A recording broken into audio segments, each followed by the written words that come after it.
10 শ্রেণীর মানুষের রোজা রাখতে হবে না। তারা হলেন কাফের বা অমুসলিম, কারণ তারা ইবাদতের যোগ্যতা রাখে না। অপ্রাপ্তবয়স্ক ব্যক্তির জন্য বয়ঃপ্রাপ্ত না হওয়া পর্যন্ত রোজা রাখা ফরজ নয়। পাগল বলতে সাধারণত যার জ্ঞান বুদ্ধি লোপ পেয়েছে তাকে বোঝায়, তার রোজা রাখার প্রয়োজন নাই। অতিশয় বৃদ্ধ এমন বয়স্ক মানুষ যিনি ভালো মন্দ পার্থক্য করতে পারেন না।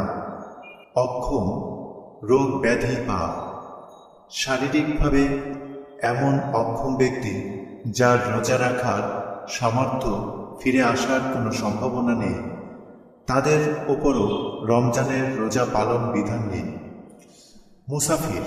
মুসাফিরের জন্য রোজা না রাখার অনুমতি আছে, তবে রোজা রাখাই উত্তম। অস্বাভাবিক কষ্ট না হলে রোজা রাখবে। অসুস্থ, যেসব রোগাক্রান্ত ব্যক্তির ভবিষ্যতে বা পরবর্তী সময়ে সুস্থ হওয়ার সম্ভাবনা রয়েছে, তার জন্য রমজানের রোজা পালন থেকে বিরত থাকার অনুমতি রয়েছে।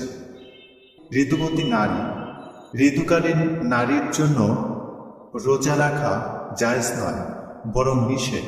পরবর্তী সময়ে ছুটে যাওয়া রোজাগুলোর কাজা করতে হবে।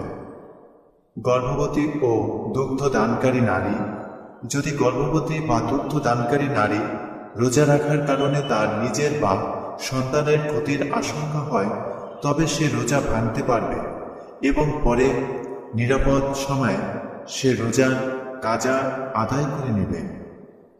সাহায্যকারী, অন্যকে বাঁচাতে গিয়ে রোজা ভেঙে ফেলতে বাধ্য ব্যক্তি পরবর্তী সময়েও ওই রোজাটির কাজা আদায় করবে।